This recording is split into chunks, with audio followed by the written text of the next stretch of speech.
Uh, Here we are at the Derwent Valley School of Creative Woodwork, and my intrepid cinematographer, Kay, is back on task with us today. Kay, today is about this knuckle. It's about the peg, the tenon, and it's about the mortises for this silver birch and sassafras bookshelf. And the bookshelf will have this little addition in the centre with a small bit of cabinetry to showcase some of the things we do in this workshop. I wanted to start here today though, this is the pattern for the shelves, and this was the 1415 that we talked about between the sides, and we had to divide that into 12 equal parts in the bottom of our shelf. But today is about the routering. These are the routers that I have used for the project.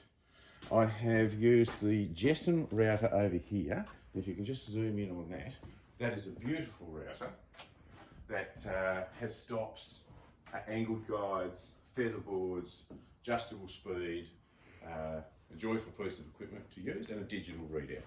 So that's really before you hit the super electronic stuff, the CNC. Over here, these have done a lot of the grunt work. I have to combine the effect that we get here, and if I can get you just to pop around the corner, Kate. So the effect we're after is the tongues, or the tenons coming through the hole, which is the mortise. And if we can go back to the other end there, and these small sassafras tenons will slide in and pin the side up against our three interfaces. Sweet.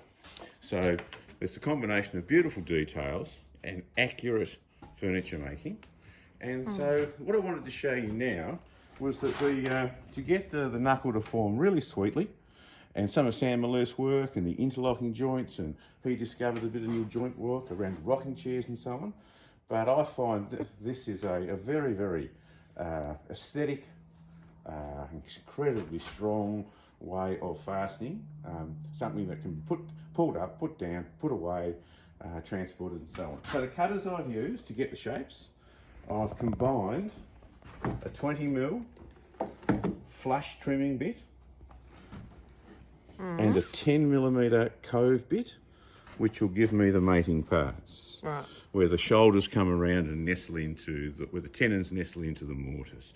What I want to show you now is that this is looking a bit rough. It's because we've done this earlier, and now to do some fine tuning, I'm going to use the lovely little Makita, turn it flat up, make sure my light's working. The essential thing about this is that the bottom of the cove is flush with our router plate, so that when it rides, and I'm going to do a test piece. So let's just do a test piece. Just mind a little bit of dust there, okay? Light. The bit is spinning in a clockwise direction. And we can have a look at that. I'm happy with that. I am going to just reach for my mask. That's a good idea. What do you think about that? I might live a bit longer.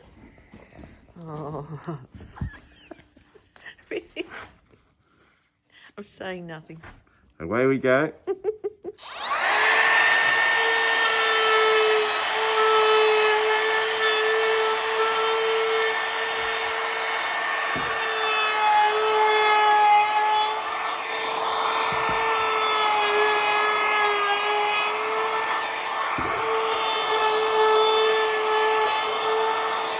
Thank you. And a little bit of fine tuning, fine sanding, and they'll be fitting very, very neatly. So this is the mortise, being the hole, the tenons, the pegs, and there's a wonderful design opportunity to shape those into whatever fascinating little device shape, colour, paint, gold gilding, carving, or just a very simple peg that slides through. But a lot of scope there for a bit of personalising and designing.